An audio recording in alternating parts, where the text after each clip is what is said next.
नमस्कार दोस्तों, आप सभी का स्वागत है जीके मारवाड़ी ट्रिक पर। दोस्तों आज हम पढ़ने वाले हैं राजस्थान का अफवाह तंत्र। देखिए दोस्तों, राजस्थान में अफवाह तंत्र को 3 भागों में बांटा हुआ है।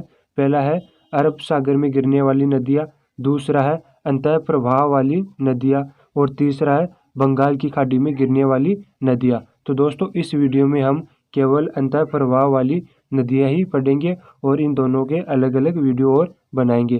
तो दोस्तों देखते हैं आगे अंतः प्रवाह वाली नदियाँ कौन कौन सी है।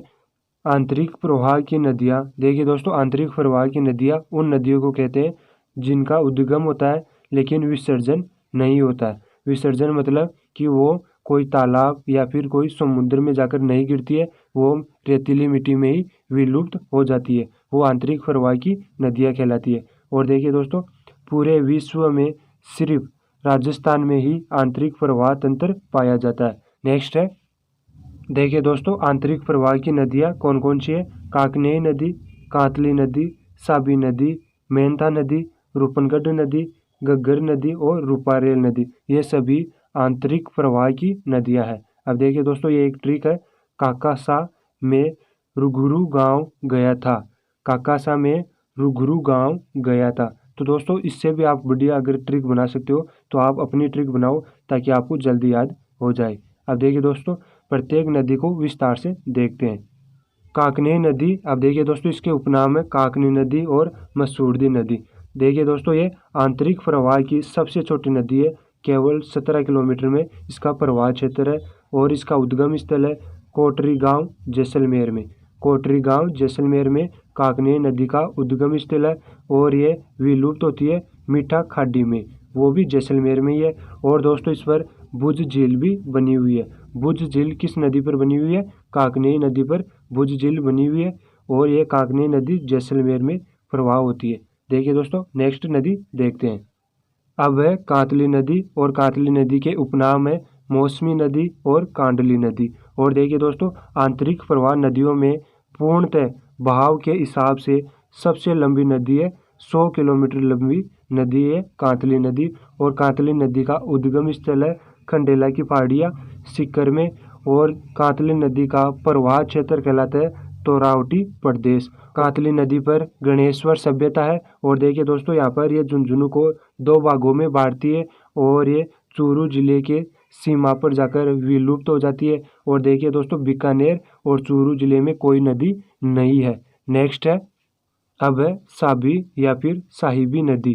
देखिए दोस्तों इसका उद्गम स्थल है सेवर की पहाड़ियाँ और इसकी एक सहायक नदी है सोता नाला और ये रेवाड़ी हरियाणा में जाकर विलुप्त हो जाती है और ये जयपुर की सेवर की पहाड़ियों से निकलती है।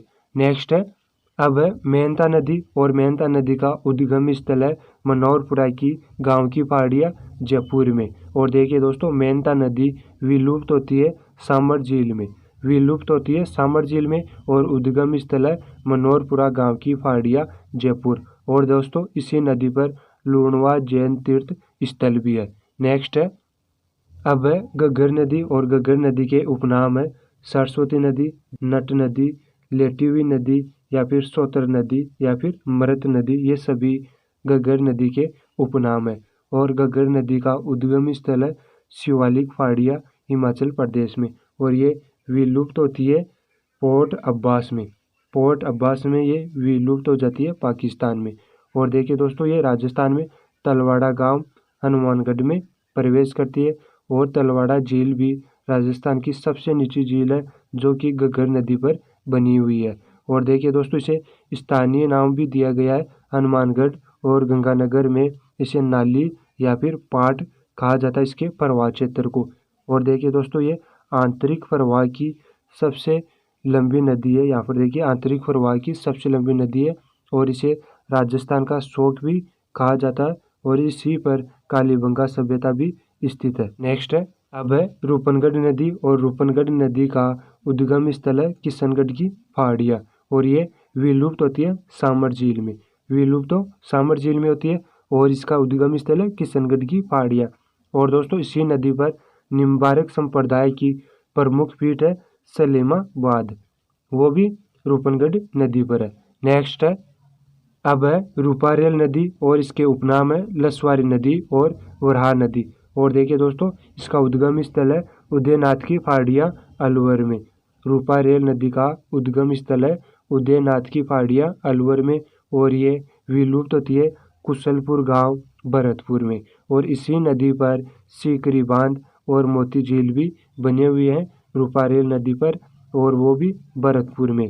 देखिए दोस्तों, हमारी आंतरिक प्रवाह की नदियाँ कंप्लीट हो चुकी है, और अब 2 वीडियो और बनाएंगे। एक तो अरब सागर की ओर जो नदियाँ बहती है उन पर, और एक बंगाल की खाड़ी की ओर जो नदियाँ बहती है उन पर। तो दोस्तों, ये वीडियो को लाइक शेयर कर देना और हमारा यूट्यूब चैनल सब्सक्राइब कर लेना। जय हिंद दोस्तों।